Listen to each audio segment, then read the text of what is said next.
So this is not a reaction video. And I need to put that out there because I know there are going to be people who missed the little... I did a little text announcement, and I've realized that when you watch YouTube on like a device in the way that we do, on a Roku, on a Chromecast, on a whatever, you miss the little text announcements, and I only ever see those when I look at YouTube on my phone, so I assume that there are some people who have missed that. This is not a reaction video for Ice Queendom. This is going to be a discussion video. And the reason for that is that Ice Queendom is airing on Crunchyroll. We got the first 3 episodes on roosterteeth.com. I don't actually know whether it's going to continue to air the full season on Crunchyroll or whether we'll get simultaneous airings. Regardless, that puts it too close into TV show territory for me to be comfortable doing anything with it. Because Rooster Teeth is very, very chill about reactions for their content. This is not wholly their content. It's on Crunchyroll. I have a nice working press relationship with Crunchyroll, and I don't want to fuck it up. And I like having a channel that doesn't have copyright strikes on it. So this is a discussion video. It's much the same reason that we have not done reactions for Genlock Season 2, because that was on HBO, and that's a channel you don't want to mess with. So... we have watched the first 3 episodes of RWBY Ice Queendom. We're gonna do, I know, I'm getting to it. We're gonna do spoiler free for the first bit. We're gonna give you a spoiler marking, and the spoilers are going to be for all of RWBY, not for Ice Queendom, for OG RWBY. And then we're gonna go. I'm Katie. I'm Megan. Hello, new people. That was for the oldies on the channel, and for anyone who was looking for a reaction and going, this person always has them. Not today, Zerg. I know our channels are very different, but it always throws me off the way you dive into a video without introducing who we are. It's just like, here's what's going on. It's just like, but the new folk. There are occasionally commenters who will go in the comments and say, the actual reaction starts at this time. This is why. And it's like, you know what? I appreciate you people, because I know that there are people who don't care about my life and just want to skip to the good stuff. I understand that. I appreciate that. Y'all have fun. That's not going to stop us from talking beforehand. The commenters for this one are going to be like, the actual reaction starts here, and it's just the end of the video. The actual reaction starts here. Credits. The actual reaction starts end card. End card. We don't do a proper end card, and I probably should. Anyway. That's for, like, real channels to do. Professional adjacent. Oh, not even that. Yeah. We're not even adjacent. This is not professional at all. That being said, it is exciting to be sitting here and talking about RWBY. It's been a minute since we've sat here to talk about RWBY. It has been a minute. And we are going to start doing reaction videos again when Season 9 drops early next year. This is being filmed in July. Fuck. Yeah, that checks out. I had to check my watch to make sure. I almost said June, and I was like, no, I did Anime Expo. That's a July. Early 2023, I believe, was what the Volume 9 trailer said. So we are going to be back here for Volume 9, doing reactions. Sponsors get them early, all that fun stuff. Sponsors are also going to get this video early for whatever early entails, because there's no time sensitive stuff. So not for this one. It's been out for, like, what, 2 weeks? Something like that? It's been out, the 3-episode chunk has been out for a while, and then Crunchyroll released episode 1 on its own. So to me that says that Crunchyroll is going to be doing piecemeal, like episode by episode releases, which means we're not going to get episode 4, which was premiered at Anime Expo, for another 3 weeks. I will not be talking about that episode unless I accidentally fuck up and mention a detail, which I will then attempt to edit out so that she's the only one with spoilers. But I'm really going to try not to do that, because I hate editing.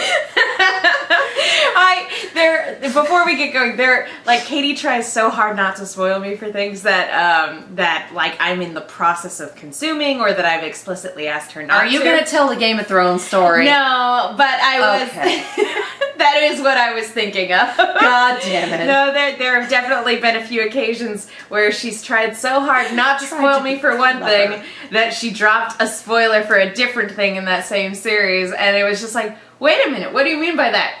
it! Because it wasn't just Game of Thrones. It also happened with the Dresden Files and a few other things. But to be fair, No, the no. statute of limitations on the Dresden Files has long since passed for those early novels. Girl. I picked them up when I picked them up. What can I say? It's not like anybody in my hometown ever recommended them to me back in the day. This is why I say don't be clever with spoilers in the comments, because there is always someone more clever than you. The points at which I have, specifically the Game of Thrones story, was me attempting to be clever and fucking it up. So we're not going to be talking spoilers for episode 4, because only the people who were in Anime Expo have seen it, and we don't talk about Bruno for another 3 weeks. We're not going to talk about spoilers for RWBY overall until some point in this video. I said 10 minutes. It's probably not going to be 10 minutes. I'm bad at this. We'll give our initial thoughts on what we saw and our initial spoiler-free thoughts, and then we'll go. Yes. When we say, and then we'll go nuts. When we say, okay, we're lifting the ban on spoilers. I was going to say, whatever clever phrase you say, I will not remember it. I'll just be like, spoiler time, let's go! Yeah. Okay, so Katie, you got to see this before I did. You got to see it at Anime Expo, right? They showed episode 4 at Anime Expo, and that is the Bruno about which we are not speaking. I have not seen it yet. I did not. Because you weren't at AX. Because you were smart and health conscious.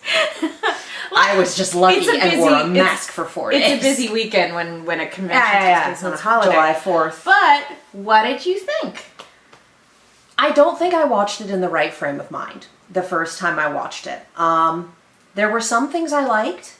There were some things where I was like, what the hell are they doing? What I need to do, I've actually gotten my Nighttime at the Nerd Bar co-host, and I've told her, I need you to watch Ice Queendom, because I need the point of view from someone who has never seen an episode of RWBY in their life.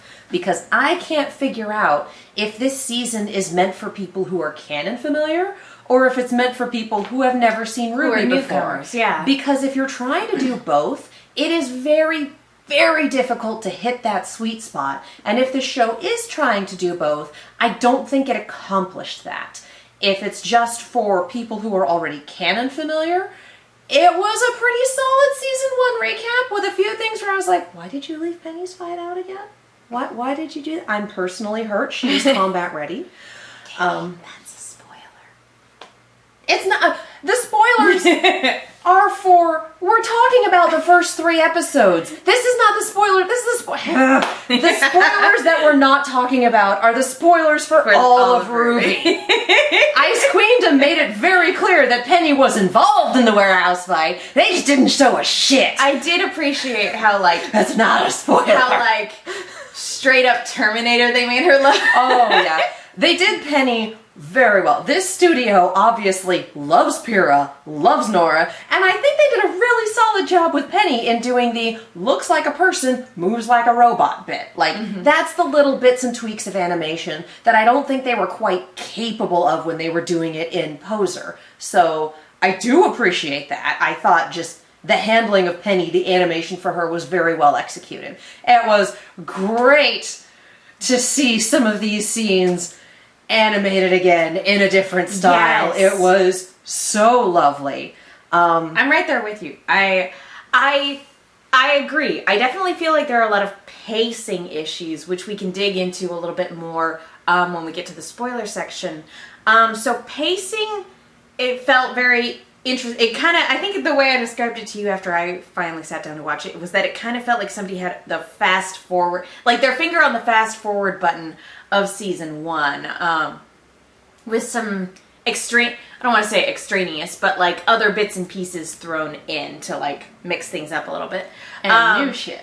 But the animation itself looks really cool. Oh, yeah. It is very cool to see, and I think you mentioned off camera that they've talked a lot about okay, well, I wanted to bring up some stuff from the panel. Yes, that would be great. Yeah. But yeah, seeing this show that we've grown to know and love in the style that it's in, come up in a different style and see them pick up with that and run with it is very, very cool. When the Sakuga hits, it hits really hard. Oh my god, yes. It is gorgeous. You're absolutely right. For the characters where they really do take the time to make them look good, like you can tell when a studio's like, that one. we like that one. Like the characters when they look good, they look amazing. Yes. And it was very, very cute also seeing hearing the Japanese performances too, because I've never watched RWBY actually dubbed threw into me pretty badly. I've never watched RWBY when it got its Japanese dub. Yeah. I've only ever seen the English, the original English version. So it was cool seeing the Japanese dub, and I am looking forward to seeing RWBY Ice Queendom dubbed back into English. That is gonna feel a little bit like an Ouroboros. I'm sitting here going, I know they premiered the dub at RTX, and I'm sitting here going, it's the same voice cast, right? I hope so, yeah. There are probably a few people who got recast for personnel reasons, but yeah, no, it's gonna be, I just for the most part, the same voice cast. I'd be gobsmacked if they recast anyone that wasn't for personnel reasons. That's gonna be a tough order though, because like having to match the lip flaps as opposed to just being able to do the performance and then having the animators like animate to that performance. It's gonna be very different for the actors. So I'm very interested. Once the season is done, I cannot wait to hear about like all the behind the scenes of how it was different for the actors and going through all that. Yeah, those are gonna be fun. Those are gonna be a ton stuff. of fun. This was were great. Things they were talking about at the panel. The panel was Liesl Wilkerson is one of the best panel moderators I have ever seen, and she was a great translator. Like, what a queen. Carrie flew in from RTX, which was the same day, and it was also the head of Good Smile, the character designer, the producer, and I cannot remember the fourth human, but a bunch of people who were at the studio who were making Ice Queendom. And they talked about, like, for one, for example, the head of Good Smile was friends with Monty. Aww. And so he talked a little bit about that, and he talked about seeing RWBY when it first came out, and then when they first went, oh, we're actually getting to work on this, hell yeah. They're like, your list of characters is extremely long. Like, and all of them have something to them. They're all interesting characters. There aren't any throwaways, but it's really long. So when we were doing Ice Queendom, we had to pick someone to focus on.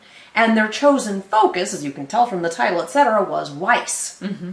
So that really changed the retelling of season 1, what they chose to focus on versus what they chose to cut, because it's all servicing how this story is going to be focusing on Weiss. So that was one of those things where it's like, okay, that context makes all of this make a lot more sense. Absolutely. And they're also working within the bounds of, this is a story that takes place during this specific time period. So on the one hand, we have a good basis for what's going on around them. On the other hand, we have very strict rules to stick with, and we can't do something that will upend things that happen in the future. Mm-hmm. So it kind of makes sense what they're going for. It kind of makes sense that all of this is, and again, we're talking about stuff that happens in the episode, that this is looking to be dreamscape stuff. Because you can do whatever the fuck you want in the dreamscape, and as long as nobody dies in the dream and then dies for real, you're fine. I do love the setup for this. Like, pacing issues aside, I get the need to sprint through X amount of content so that you can get to the, okay, here, we're handing you our characters, do your own thing with them. Once, like, we have chosen this point in canon, this is where we do our jumping off point for our adventure. Yeah. And so I understand the need to press through the fast forward button so that we can get to that particular jump off point. I think the run up to that jump off point was definitely filled with a lot of stumbles. There were some issues, Um, but they also worked with the RWBY writers' room. Yeah. It wasn't like they went off and did their own thing and brought back a finished product and said, we did the thing. There was constant communication. So we might have some issues with it, but that doesn't mean that Rooster Teeth was blindsided or didn't approve. Like, they were here for it. And don't get it twisted. Just because this this first chunk, in my opinion, is a little clunky, that doesn't mean that, like, I'm writing off the show in any capacity. I am excited as hell for this setup. You know me, I love my Freddy Krueger stuff. So I'm very excited for Dream World shenanigans. And also, you can't necessarily say that, like, you know, pacing stuff is like a huge problem for a series overall when the season's not done yet, you know? Also, while we're talking about Freddy Krueger, and before we go into further implications for all of RWBY, because that's where the spoiler wall is, I think we need to talk about our new Grimm and our new character. Yes. Let's talk about the Nightmare Grimm. Because the mentions of Grimm are usually this, but sometimes Grimm are abnormal. And for those of you who are familiar with the series, we all know what a Geist looks like. we've had some fun with Geists. I appreciate the idea that the Nightmare is not same idea, but like, okay, you could put this in the same category. They're all ghost Pokemon. I love this. I love that it messes. I love that the stronger a person is, the more likely they are to get their shit wrecked by this particular Grimm, where the inverse is usually the case for Grimm, where the stronger you are, the more likely you are to survive. Like, I love that this is all psychological. I love that this is all, because that's RWBY spoilers. There are a few types of Grimm that I wanted to name drop just now, but those are spoilers. I think for now, like, we see the Geists early enough, and also they're in RWBY Chibi and whatnot, like... Yeah. But, like, for those going, wait, what? The Beowulfs are, you know, the wolf. The wolf from Little Red Riding Hood, you know, the storybook analog. And in season 2, there are big elephant Grimm, you know, there are a lot of straight up animal. And even in this, we get the big scorpion Grimm, whose name I can never... That's the one. We get the Deathstalker, we get the Nevermore, which is the large raven, which is still one of my favorite Grimm names. We will get into my other favorite spoiler Grimm name, because that's what the 5 minutes before this one was about when we were trying to figure out what the fuck it was called. There's another one from this most recent season that we absolutely adored. I loved that Grimm. Anyway, to be fair, there were several from this most recent season where I was like, yeah, no. They've had a lot of great Grimm. They've had such great Grimm designs. But my favorite is hands down. Yeah. For the most part, you get animal-based or mythology-based. In much the same way for characters, you get, they're all based on something. Jean is based on Joan of Arc, Jeanne d'Arc. Ran there are people who are like, Jeanne d'Arc? I'm like, no, I took French. And of course... You know, Nora Valkyrie is the name of the game, is the same as the game. Ruby Rose is Little Red Riding Hood. Weiss is Snow White. Goldilocks for Yang, and Blake is Beauty and the Beast. So, you know, for those of you who've never seen a RWBY before, that's your rundown. Yeah. That's a little bit of the lore and the world building, and for the people who have been with us for 9 volumes and are like, we know! Like, and we're still before the spoiler cut. Obviously, not every character has to be a fairy tale or a lore-based one-to-one analog. Sometimes RWBY characters are just original character, do not steal. Yes. I'm glad you've picked that up. Sometimes you use a phrase so much someone else adopts it as part of their vocab. Thank you. For this new character, Xion Zidon? Xion Zidon. The name? I do not know if there is a lore-based inspiration for this character in particular.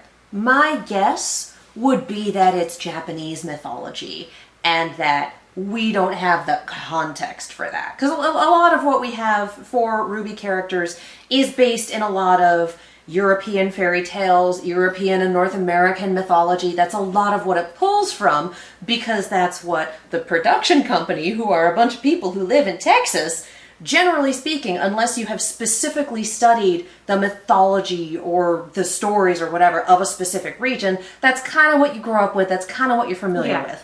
I would not be at all surprised. Like, I wouldn't be surprised if Shion is just a Final Fantasy looking motherfucker and we just like how they look and they're amazing. Or if they have lore and a fairy tale basis that is Japanese and that we as Americans would not know off the bat. If anyone knows, tell us. It's also entirely possible that it's a deep cut, like, Oz reference that I'm not familiar with because I've only ever seen the movie and the musical. I've never read the books. Think of. So much of like Beacon faculty and slash the different headmasters of all the kingdoms are obviously like Ozpin the Great and Powerful, Glinda Goodwitch, like Ironwood the Tin Man. Iron Daddy. And the joke I was gonna make there is also spoilers. We're bringing out that curtain at some point, y'all. We're gonna go a little nuts. But you get the gist.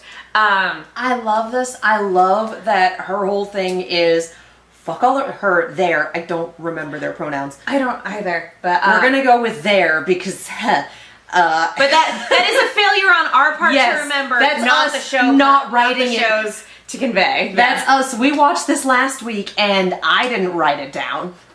So I don't remember. So for this video, we're going with they because we don't remember. I do love the character design. That's why we have Google. I do love the character design a lot because it looks like one of the characters from Little Witch Academia all grown up. It's such a cute design with the hat, the kind of like, I don't want to say droopy-eyed, but kind of like sleepy-eyed, like, ugh, yeah, I've got a lot of stuff to do. Gender, non-binary.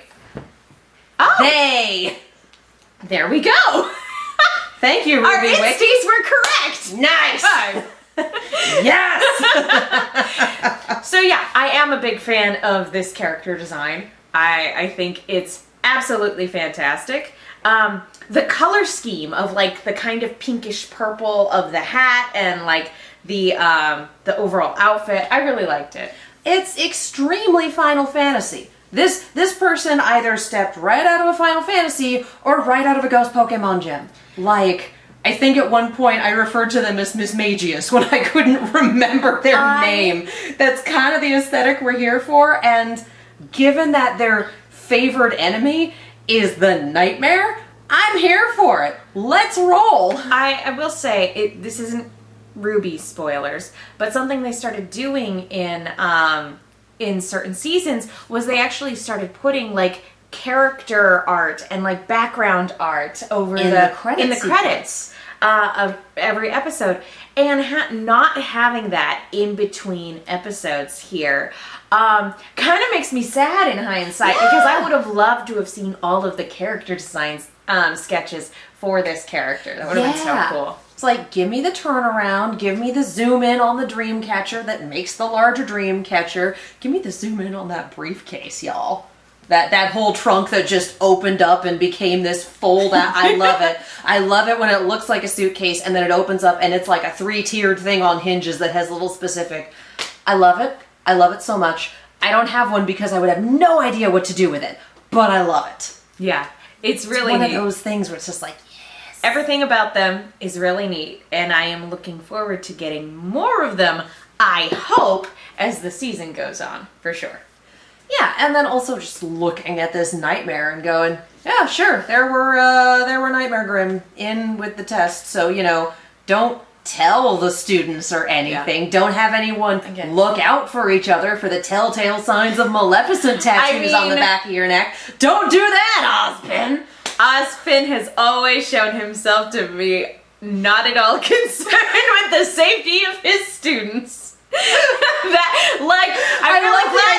never changed. I love the idea of canon blind people going, well, why aren't they doing this? And people who've watched RWBY before going, ah, yes, Tuesday. I was actually half expecting him, instead of launching them off the cliff at the beginning, drop them straight out of the plane. I kind of was expecting him to drop them straight out of the plane, and I was just like, oh. I was just like, well, it is an AU. I kind of thought that they would just whoop. No, we land, and then we go immediately into, and I'm like, wasn't there a bit where they like landed at the school and had a whole opening assembly and like put shit away? And they had a big slumber party too. Yeah. That whole conversation with Blake about her book was all stuff at a slumber party. I will say I do love just the reuse of lines. It's like, yes, this book, which I will continue to read when you leave. It's been so long since I've watched season 1 that occasionally just me putting in the lines that they cut, or just watching it and going, I remember that one. That one's good. Yeah. Hey, solid line. Still holds up. I will say, the one thing I wish we got, there were several things I wish we got more of, let's be real, Penny's fight done in anime form. That would have been amazing. I get that it's not important if we're focusing on Weiss, but y'all, yes. We were robbed, yes. Yes, it was just like... we were robbed. We were robbed just like the Schnee Dust Corporation. No, just like that old man in that store. Forget the Schnee Dust Just company. like the old man who appears everywhere. Look, I will lose my shit if that also happens in the anime, if it's still just the same dude. The same shopkeep. Okay, I would that's love also that behind too. spoilers. Every time I'm like, I have a thing to say, I'm like, and it's about OG RWBY. And I immediately take it back. There's a few of those. God knows if I remember them once we get there. Yeah. One of the, you were saying one of the things you were really missing. We got, our explanation of the nightmare was exploring it with Jean. Mm-hmm.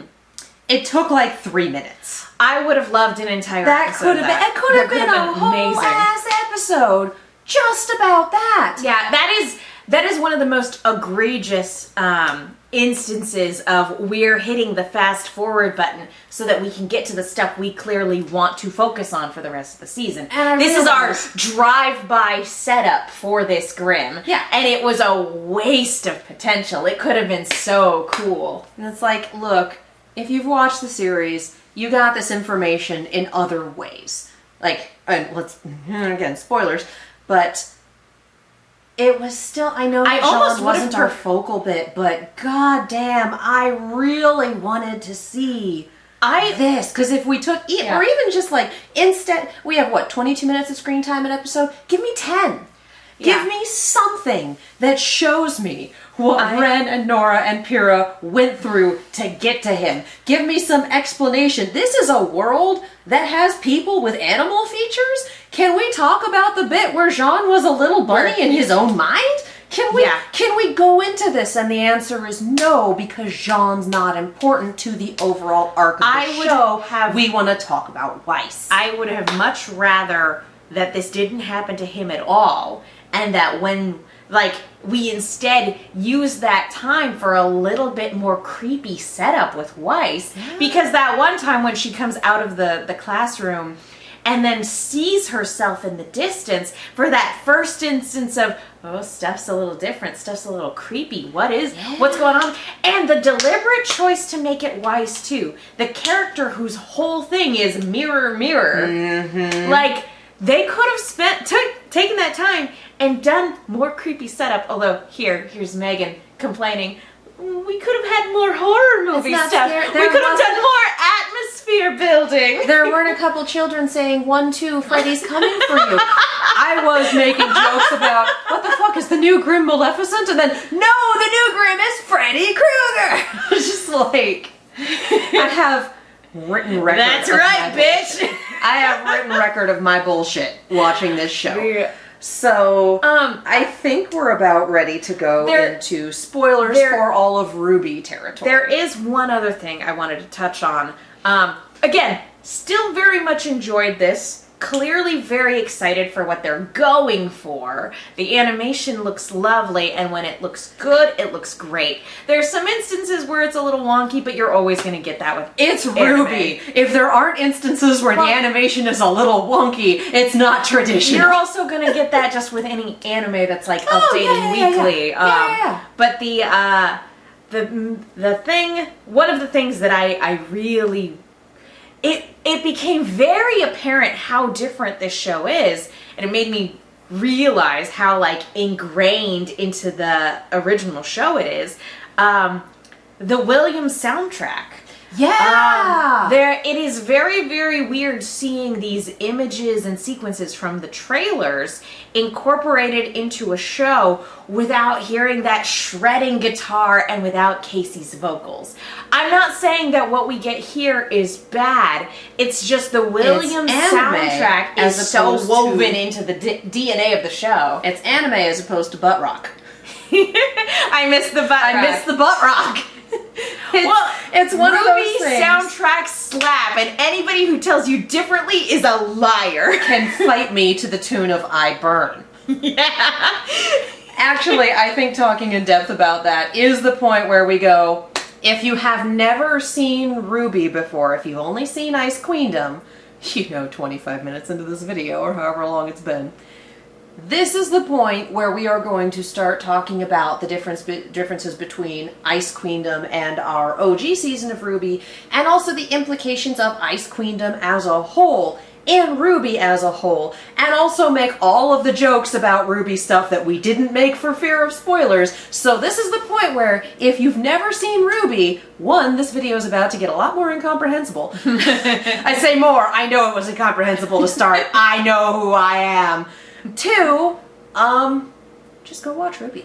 Yeah. Like, it's all on YouTube, you guys. It's on the Rooster Teeth animation channel. I think it's also all on Crunchyroll. If you're watching Ice Queendom on Crunchyroll, all of RWBY's on Crunchyroll. Like, do it. Yeah. Love yourself. It's a very good time. And for those going, oh, that animation style, though, they change animation engines in season 4. I'm not saying sit through it, I'm saying everything's important and there are adjustments made to everything, because the initial few seasons of RWBY were made with the budgetary equivalent of a handful of Cheetos and the change that you found in the couch. So, like, the first season of RWBY was made by, like, literally 8 people. It's a wild one. TLDR, moratorium on spoilers is done now. Go watch the show, it's a good time. We have fun watching the show. We hope you'll enjoy it too. We have a fuck ton of reaction videos for the show. We have a whole ass podcast talking about the show. And then, like, come back and finish this video. And come back to all of our ridiculous several jokes. years once you catch up on all that Oh, content. please, it'll take you Okay, the show itself, less than a week. Yeah, And that's if you have a day job and you're only watching in the evening. Podcast, and videos, reaction videos, you're on your that's a own. lot of content. So we'll see you in 3 years. So yeah, spoiler moratorium lifted. They cut Cardin and nothing of value was and lost. nothing of value was lost. And this is the point where I step back and go, look, we've had the interviews with Miles and we've talked about it. He talked about how, like, setting up the stuff for Jean in the OG series was important, but they didn't really think about the fact that it was 5 minutes every week and that it was about 20-25 minutes total of content, so it kind of became the Jean show for a while. That was just a thinking of the whole and not realizing how the small individual parts would play thing. I'm not going to sit here and be like, oh, that was bad. I am going to sit here and be like, we saw Cardin for one half of one fight, and that was all, and I'm okay with that. Yeah, we don't need even switched him. The order, like at that point in RWBY, Pyrrha had already helped him tap into his aura. Yeah. He had not unlocked his semblance yet, but he had already had that moment with Pyrrha, and in this show, that moment happens after his sparring match with Cardin, who, again, is just kind of a non-entity here instead of a bully. I'm okay with that. Me too. I'm okay with that. Me too. I say, oh, bridge, man. Sometimes the brain just goes.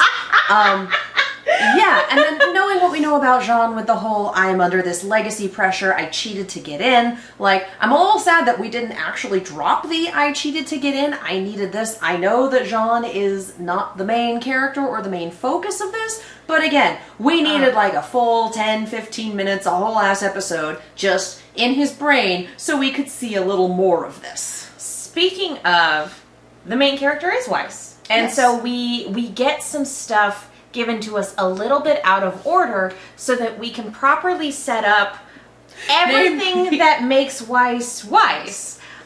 the existences of Jacques Wheatley. Whitley? Wheatley's a different thing. Wheatley's a different white, blue-eyed idiot.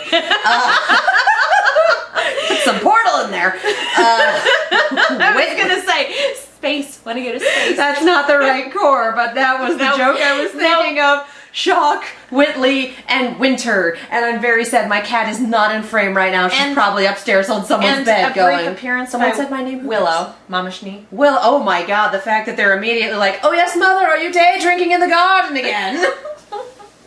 Extremely like, okay. Wow. Yeah. Woof.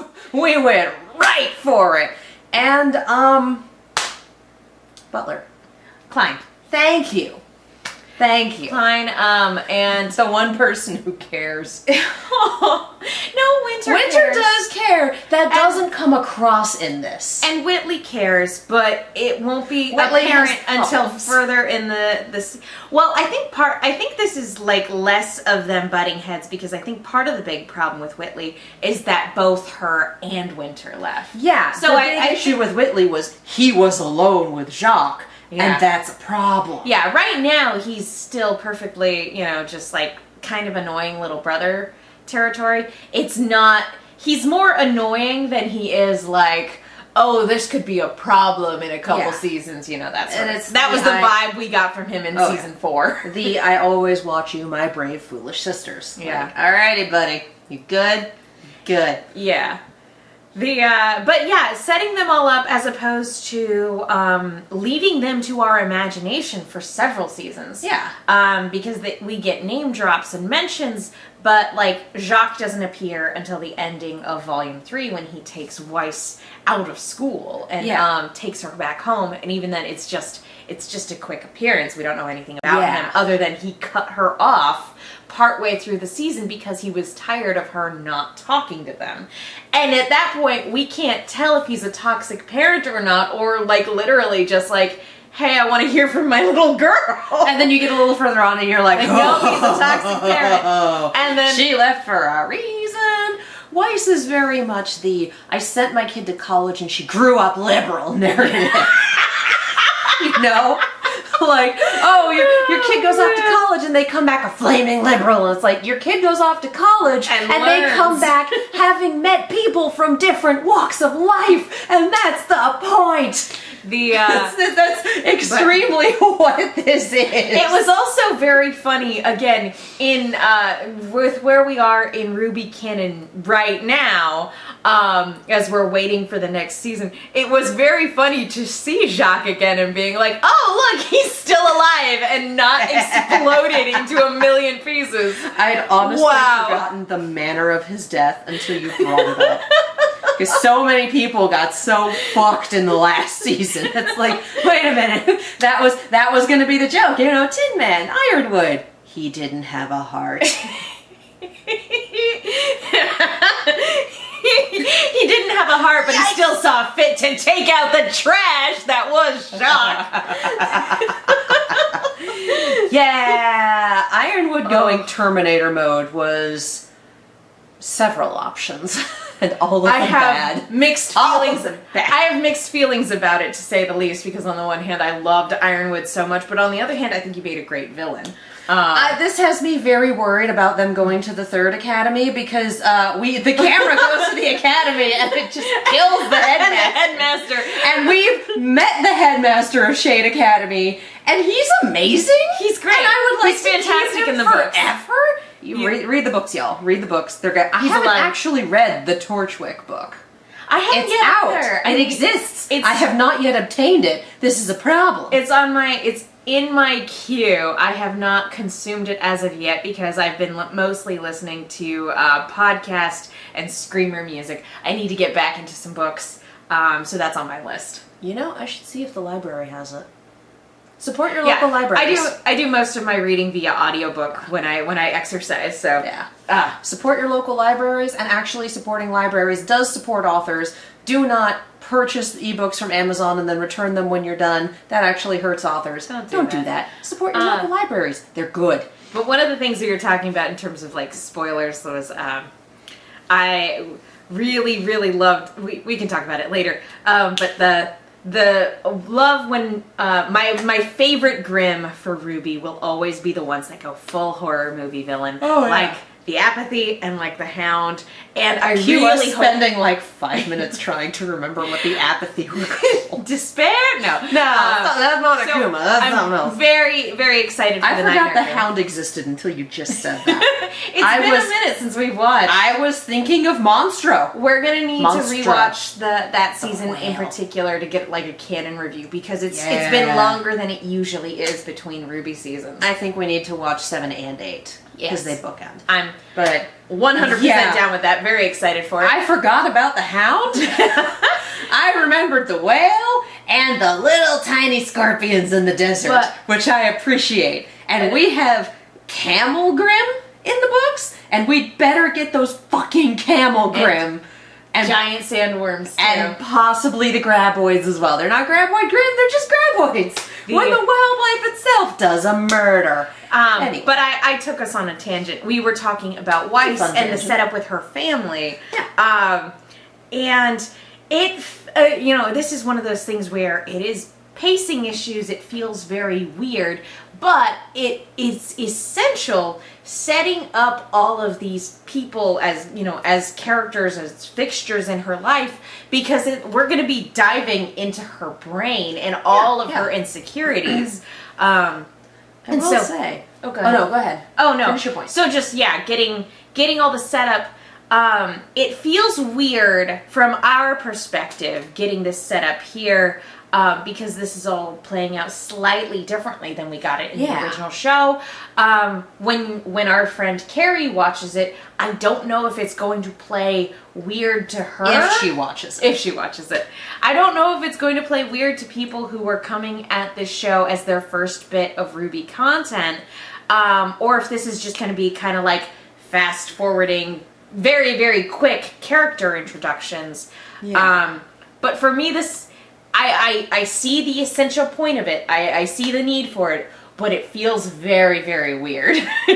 I'm going to do the hot take right now, and not everyone's going to agree with me, and that's fine.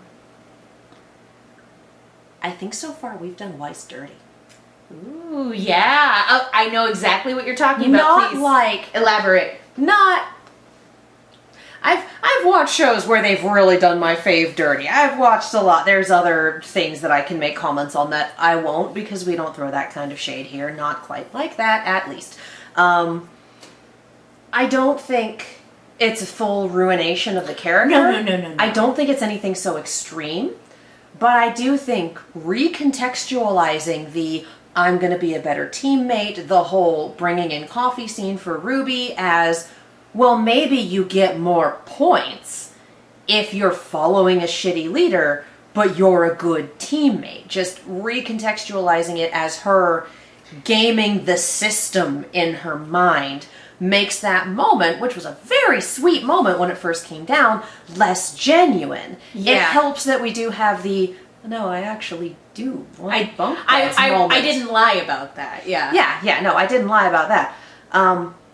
But just knowing that that's how she's looking at things and still looking at things, I know we still want this framework and this understanding so that when we presumably spend the rest of the season in her brain, we get that development, we get what we need.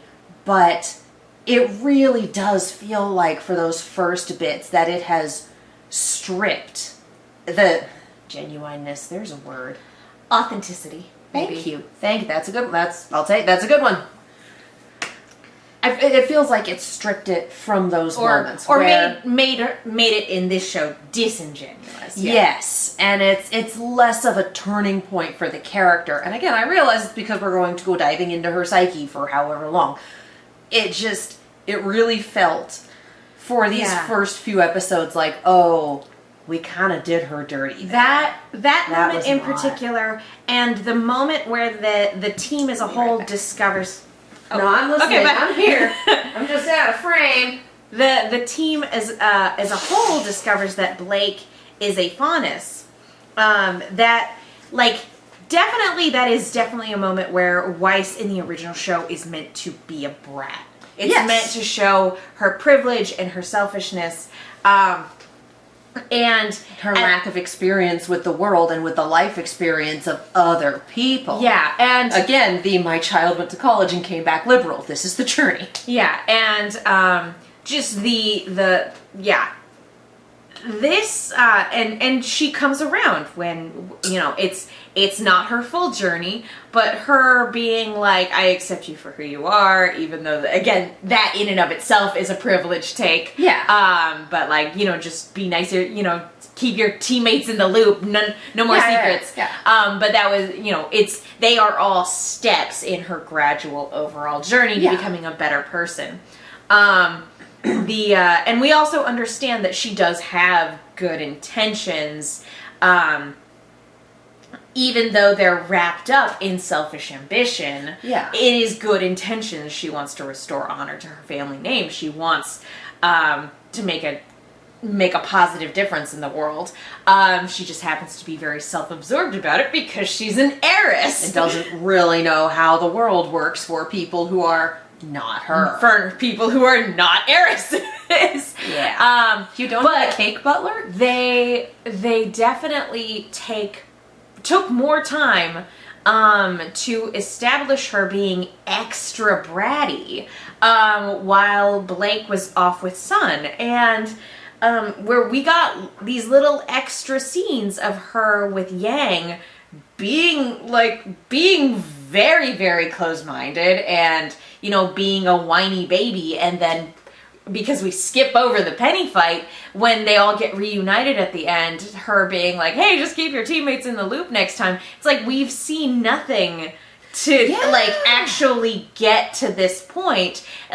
Because the last time we saw her 2 seconds ago, you were whining and complaining. So again, it went from you're not genuine, to her crying about you don't know what it's like, to just keep your teammates in the loop. And it's like, yeah, it just like with the other moment, the connective tissue is missing. Well, just like with that other moment, it comes off as her putting on a face so that she can keep pretending to be a better teammate than she actually is. And so it takes these moments of genuine character growth and makes them a facade for this selfish person just trying to do what they can to still get ahead in their current circumstances. Yeah. And that is a very, very different character motivation than somebody genuinely learning and growing. Yeah. It's a very different journey.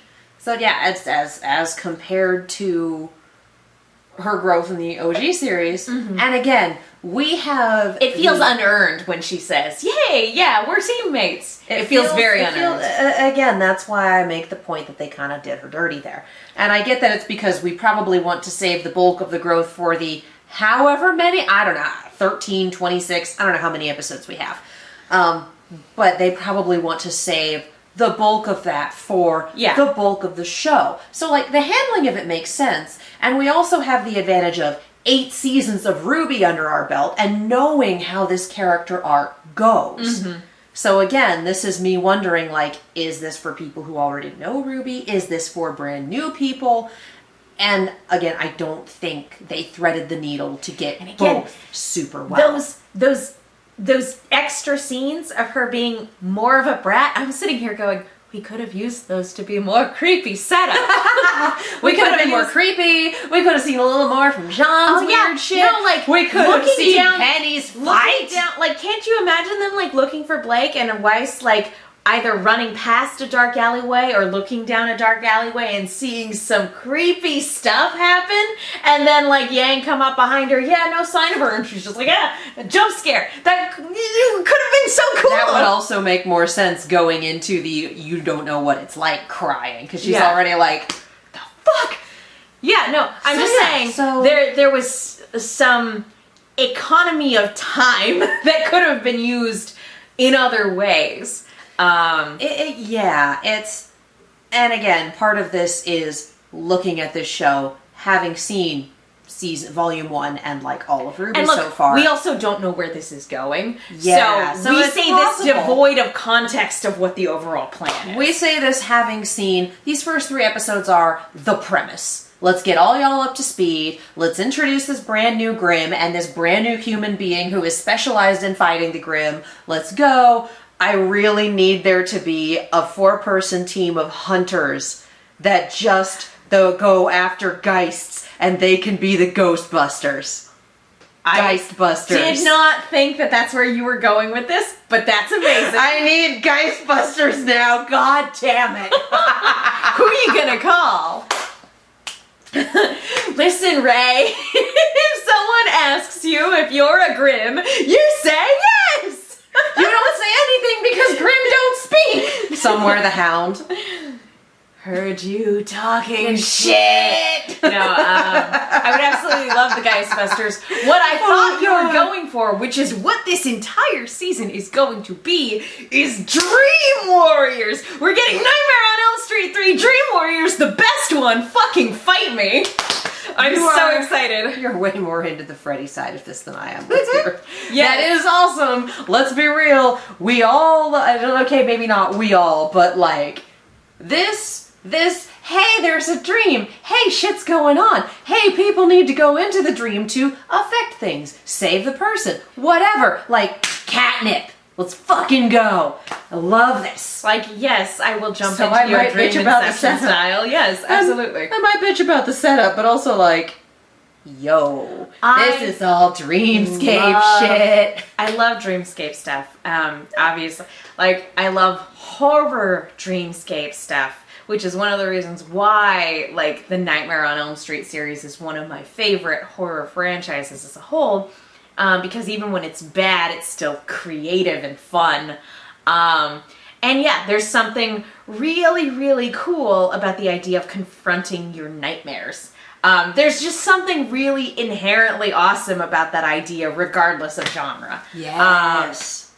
And so I'm very much looking forward to what I hope will be a fantasy action horror romp for the rest of the season. I'm And so we excited. have this one human being who is just, I'd like to think there's more than one person who can do this. Because Shion looks to be extremely specialized. And I'm just like, are there people who just get completely destroyed by nightmares because you happen to be on a different continent at the time? Probably. Are there other people who I can't be everywhere at once. Are there other people who can do what they do? Are there other people who are capable? I want this whole ass other little, like, where's the convention of these people? There's like 8 of them. And once every couple years they just meet up and go, hey, I trained a new one.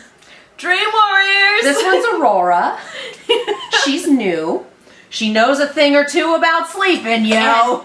And all of her pink and blue. and pink and blue. Yeah. No, I love it. I would be here for that.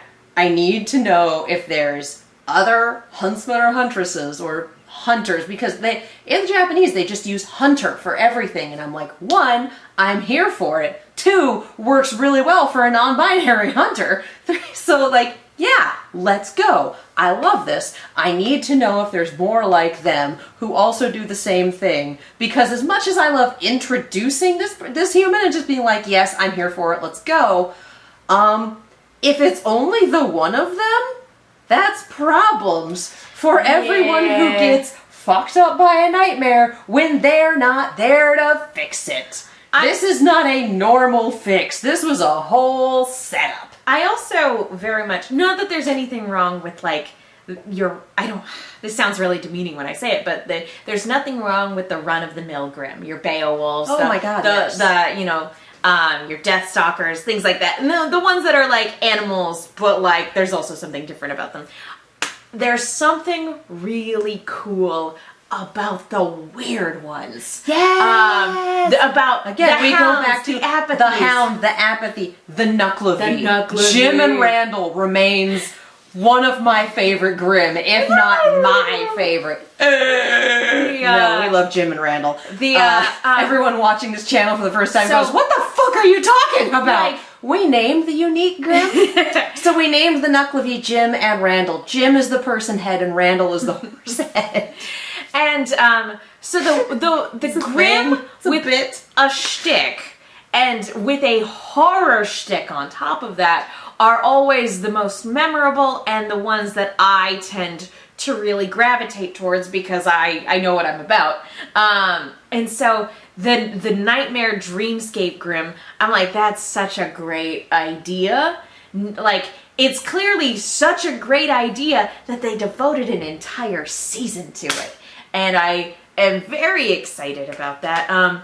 The Chill is another good one, which got featured in the Fairy Tale series. The beautiful, weird shit that this introduces, that the existence of this Nightmare Grimm introduces to the lore of the world. Because Grimm work in certain ways. That's part of why the Hound was so, what the fuck is happening? What the fuck is happening? Because that one went full Grimm body horror. Soylent Grimm is people. The Hound was absolutely fucked up and one of a kind. But even for, like, the Nucklevy, for the most part, Grimm work in a certain way. The Apathy are so fucking scary because they work differently from normal Grimm. Mm-hmm. Geist are scary because they work differently from normal Grimm. Like, most Grimm, you have they're big, they're scary, they're based on animals or mythology, they have a physical form and they're going to attempt to rip you limb from limb. The fact that the Hound could shapeshift, could speak, and was smart, human level intelligence in a way that they talk about the older Grimm are smarter and wiser, and I'm like, I get that, but this is different. This is engineered. It's that point in, and I don't know from a production standpoint what point this decision was made. It's when the Grimm went from being a force of nature to being mass-produced weapons and stuff where Salem on her holidays, on her days off, go, you know what might be interesting today? A dreamscape Grimm. Let's see if I can work on that for a hot minute. And the question very much is, was the nightmare created by Salem, or is it a naturally occurring one? Yeah, that just like crawling out of the darkness pits. I'm going back to Kingdom Hearts. Is it an emblem heartless or a natural one? I need to know because that tells me how it works. And again, like, the Apathy are so scary because, yeah, they'll rip you limb from limb after they take your will to live so you won't fight back. The Hound is scary because that's manufactured intelligence. It's the Grimm that don't work the way that Grimm should, that Grimm are known to work, that are so fucking terrifying. So I kind of want to explore the implications of what this Nightmare Grimm does to everything else. Like, if someone winds up infected by a nightmare, do you just quarantine the fucking village? Because you know what's going to happen, and if Xion doesn't show up, you're fucked? Are there more hunters like Xion who are able to combat nightmares? Is this a, like, sub-school of hunter training? Huntress training? Yeah, or is this just like... Do people even recognize it as a Grimm attack because it is so atypical, and do they just think this person's come down with some sort of terrible This person disease? just got sweet back tats and fainted. Think they're okay? What were they tattooed with? What was in that ink? And then, like, 3 days later, they erupt in Grimm and the whole fucking village dies. So cool. Yikes! So, that's metal. But again, like, we talk about even your quote-unquote run-of-the-mill Grimm are scary. That's part of the whole bandit backstory with Crow and Raven, is that they would attack a village, and then the ensuing negative emotions from just having survived an attack would bring Grimm on. And even with a huntsman or huntress, if you've got, like, one person who's trained to fight them with dust and whatnot, and about 500 Grimm show up going, smells like a buffet. Hey! They're not gonna win. Like, we got the RWBY trailer with RWBY versus a couple dozen Beowulfs. Get 500 of those motherfuckers in the same place, and an Ursa, and some Your of the best elephant option ones, is and to maybe another Nucklevy. run, and even then, it's probably like maybe if you've got a helicopter. And that's also what makes Ren's semblance so damn important, is that he's able to hide. Mm-hmm. Yeah, It's very fucking hard to do that. So it's, again, I appreciate the implications of this. I want to know if there is Shion Zaiden's School of Nightmare Fighting. I need to know. I need to know. The main instructor's name is Freddy. I need to know. No, who was the final girl? Who was the final girl? Nancy. The main instructor's name is Nancy. She's the best. I will still make jokes about, like, yeah, one of our main students, her name is Aurora. She's based on Sleeping Beauty. Nancy and Alice, and I think it's Kirsty. Kirsty or Christy. I can never remember, but right, so she's in Dream Warriors. Who's writing this fan fiction? It's not me. Her whole power was being able to pull other people into her dreams. So she was having a nightmare. She could be like, I need my friend, and then just like, how did I get here? She'd be like, you here now. It's like, what? I didn't sign up for this. Super I was cool. driving. I should not be asleep.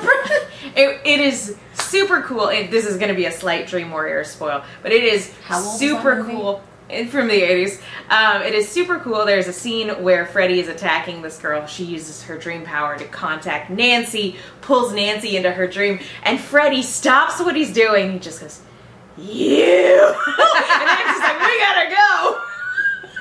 Nancy, like, I've done this before, it's bad. It was fantastic. But anyway, to get back to here, talking about how basically what we're going to get most likely is Team RWBY jumping into Weiss's dream and, you know, having to save her from her own worst insecurities or even dark fantasies. Like, who knows how this dreamscape is going to look. Because Sean's dreamscape was a tiny island with his armor and weapon yelling at him, and also vines. Again, I wasted opportunity. Again, we needed some more time.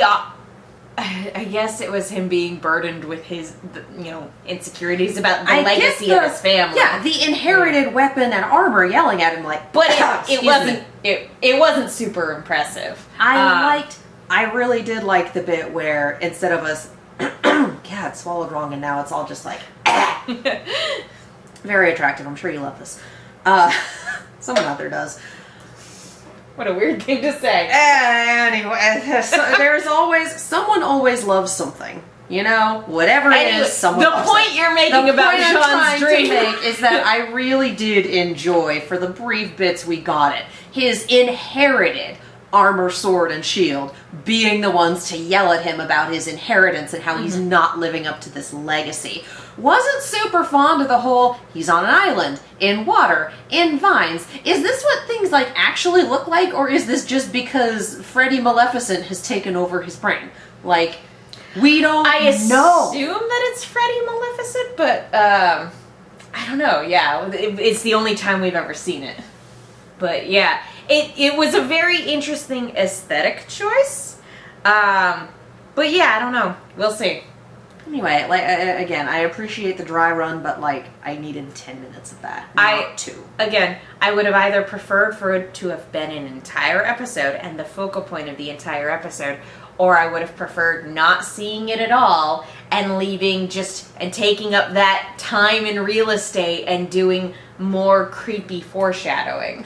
Or even just more character building with Weiss herself.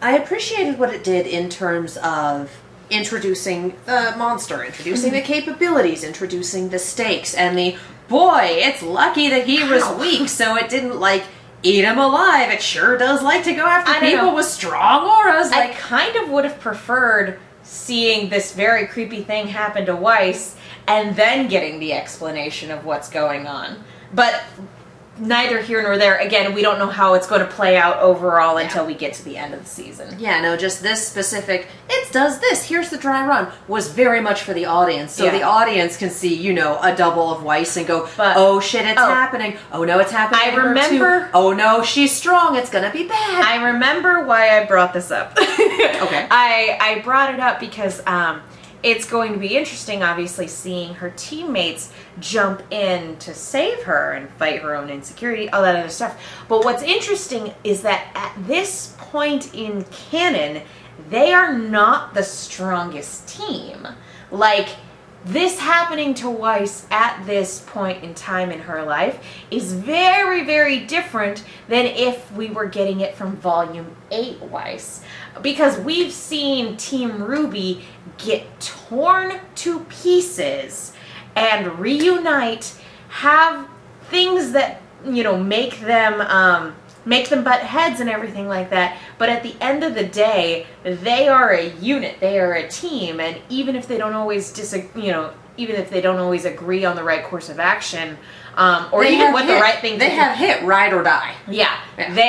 they are there for each other no matter what, and there is not a single member of the team that would hesitate laying down her own life to save her friends.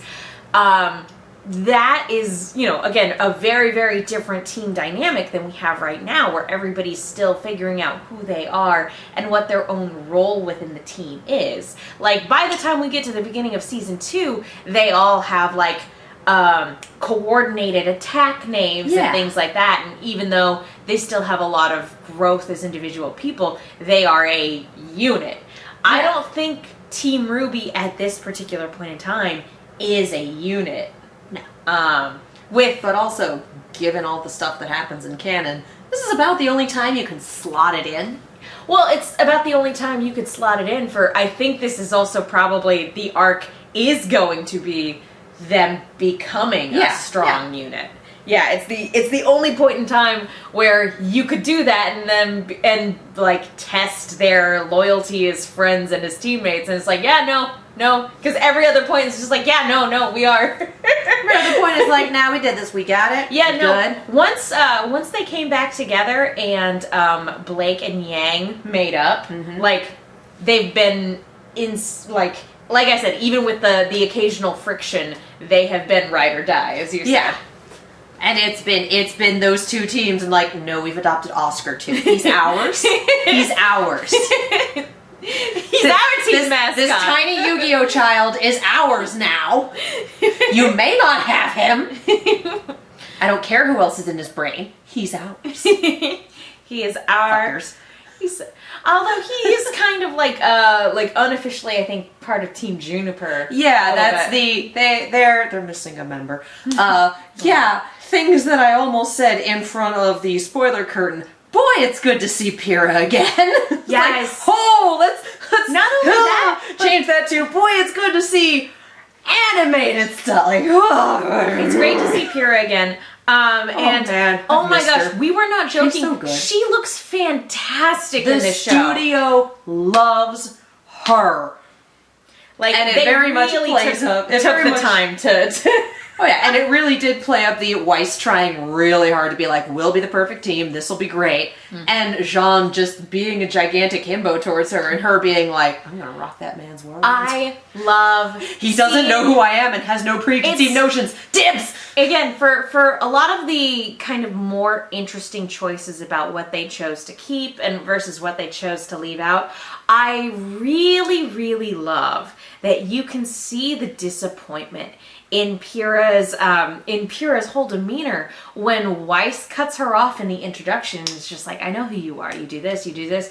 You can see her disappointed. She's still polite, but she's very disappointed, like right out of the gate. And then seeing Jean be oblivious to who she is, you see the immediate emotional swing back of like, oh, he has no idea. That's Dibs. awesome. Yeah, very much dibs. He has no clue. Mine. Don't anyone else touch him. It's one of those things where, again, I don't know how readily apparent it would be to somebody who doesn't know Pyrrha's whole deal, but for everybody who does, it's the perfect amount of character emotional beats without it being like an exposition dump, without it feeling forced or out of place, or like it belongs somewhere else in the show. Yeah. It was perfect, and I loved it, and I need to see more of their dynamic in this iteration of the show. It's so good. Oh yeah. Since this is an AU, can she live this time? It's not an AU, it's just a nice little story that we're slotting into canon, so Canon I'm gonna go with adjacent. no. I'm gonna go with nah. It is an We're alternate. not allowed to have nice things. It's an alternate telling. I believe they've said it's canon adjacent. Yeah. So we can't go full AU, but like, I don't know. We're doing cool dream stuff. Can't we go with fun AU? Pretty please. Pretty please with sugar and a cherry on top as a treat. No. Ah, beans. We're not allowed to have nice things. This is RWBY. You can have nice things for a while. I was gonna say, I thought the reason we weren't allowed to have nice things was Jacques. Jacques, Salem, Yeah. mostly Salem. Mostly Salem. It's the overarching umbrella of Satan and then just all the little assholes under it. Oh, The man. umbrella of assholes. BTW, getting that beginning monologue from Salem and Ozpin at the beginning is very, very fun too. Again, kind of knowing where the show is going, knowing that she gets revealed at the end of season 3, and knowing who she is in relation to Ozpin. Like, knowing all the stuff that we do makes going back to these early seasons and getting to revisit them in a slightly different way a very interesting experience. Yeah, knowing what's going on. It's like, no, this is the longest game that is being played. Even getting a little bit of just Cinder flying the getaway copter for Torchwick, it's just like, oh yeah! Remember when she was just a shadowy silhouette? Ah. And again, like, Things were so simple back then. when we had the launching people off bit, and I'm watching this going, oh, they're like actual NPCs and not just shadowy figures. I love this.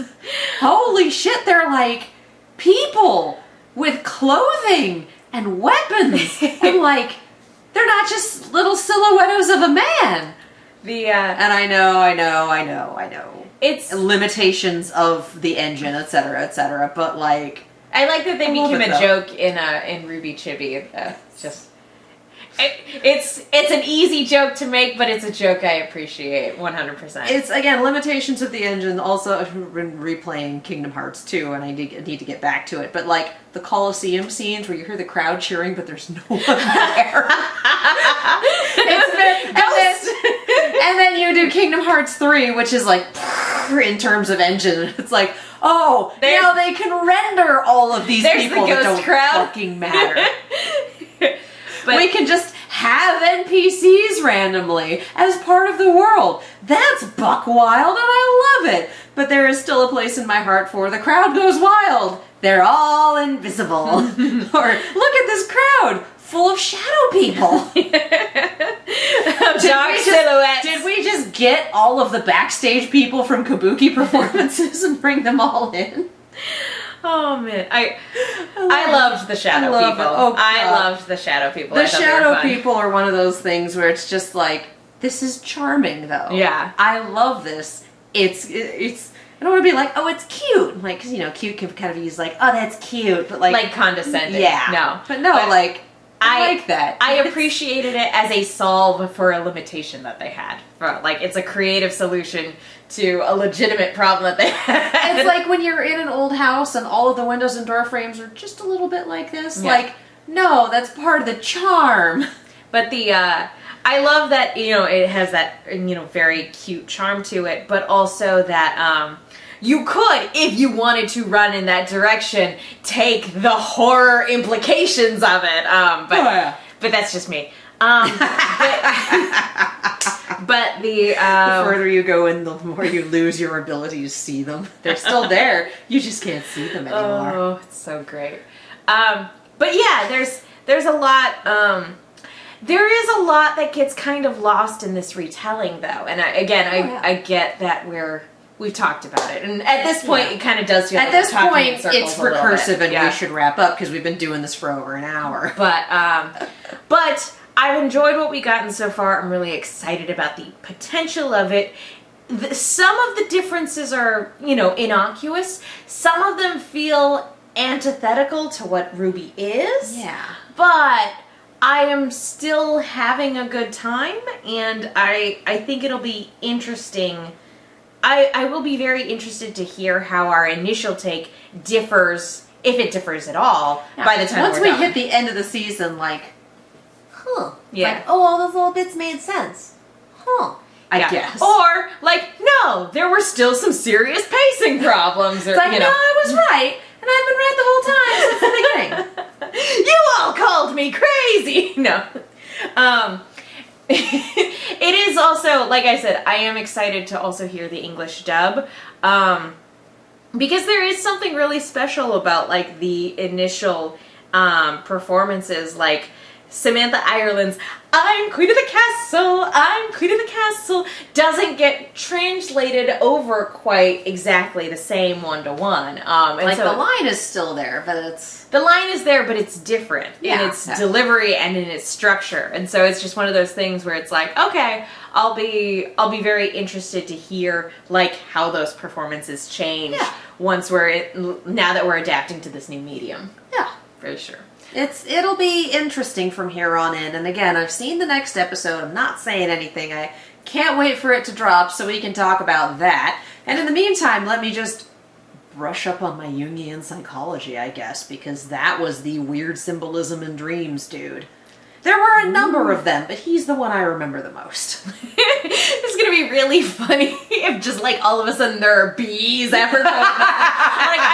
It'll be very funny to see how much dream logic actually works its way, like, into bees, or like, I mean, changing dream locations. logic, but it's also being fucked with by a malevolent entity for who sure. is feeding on it. So, like, how much of this is the actual dreams you have, and how much of this is just like, we're playing building blocks with your One mind. of my, not to make Inception comparisons or anything like that, but one of the interesting things that I always find very entertaining about dreams is just the location changes, like, that can happen with it being, like, absolutely not at all weird. Like, the scenery and circumstances, like, you're doing this one thing and then all of a sudden you're in a completely different place doing something else. Like, all of that makes complete and total sense when you're dreaming it. Or if you're kind of lucid, you're like, oh, I must be in a dream because this is wild. And then later on it's like... And then later you think about it and you're like, what was that about? Thanks, brain. So it will be right. fun to see if the show kind of plays around with that, Yeah. too. Anyway, I'm sorry, you were wrapping up. Yeah, well, I mean, this is us covering 3 episodes, so an hour and some change sounds about right. Thereabout. Given that we've managed over an hour for single episodes before, but that's when shit goes down, y'all. The Hound is people! Oh so my funny god, because- we shouldn't name the hound we shouldn't name the hound Krampus, we should name it Soylent. Fuck! It's Steve! No. Did we name it Steve? No, I think we gave him Something some... Steve. I remember the latest we gave one it being several either different Krampus names. or it kept changing. It was either Krampus or Soylent. We gave it several different names. I'd have to go back and re-listen to our podcast episodes to see what I landed on, because what I landed on feels very different, I think, than what everybody else agreed on. I threw in for Soylent. I maintain, I think. there are no bad dogs, just bad owners. I maintain that the hound was not a dog. Sweet boy. Anyway, the hound was a people good until he boy. was Grimm. Anyway, this will be fun. We should definitely just go with Freddy for right now for the Nightmare Grimm. I think we're gonna call the Nightmare Freddy. Fred. I think it's just Freddy. I like it. Yeah, that's what we're doing. Anyway, yes. I'm Megan. You guys can follow me on Twitter and Instagram at @themenguin. That's TheMenguin. I have a YouTube channel called Silver Screams where the two of us talk about horror things. Let us know if you want to hear our thoughts on the Nightmare on Elm Street series, in which case Katie would have to watch the Nightmare on Elm Street series. You think I'm beholden to what they want. That's funny. But the I love you guys, but I also do my own shit. the most You know recent that. video we put up was talking about Scream 5. It was a very good time. Definitely go check that out. I also do a podcast called No Love Lost, where my co-host Will Link loves Lost, and I don't. We talk about it.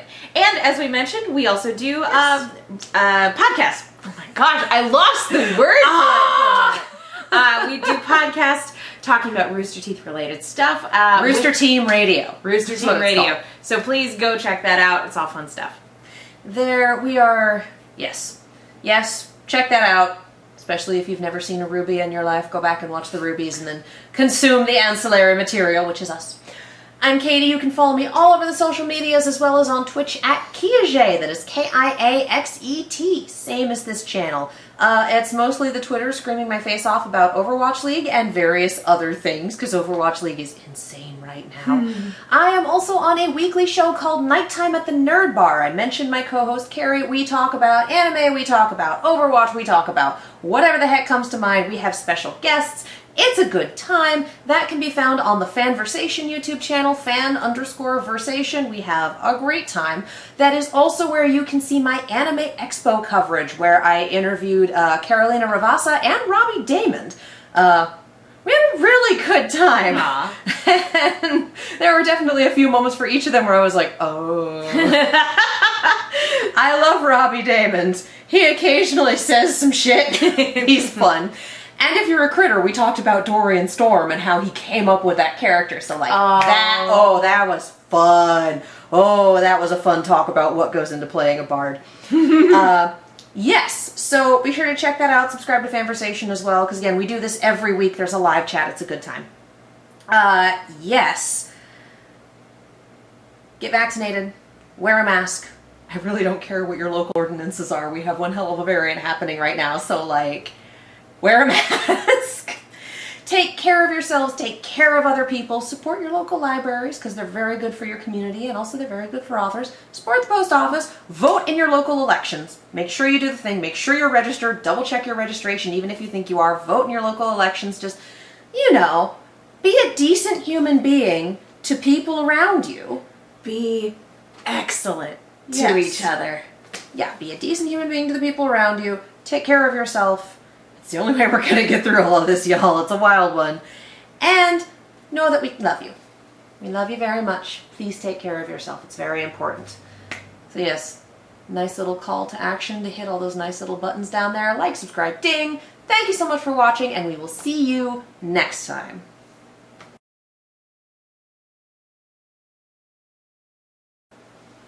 One of these days I'll remember to talk about the Patreon. I fucking forgot. One of these days I'll remember what my outro is. Do you think we'll get Neo in the anime? No. Oh, beans.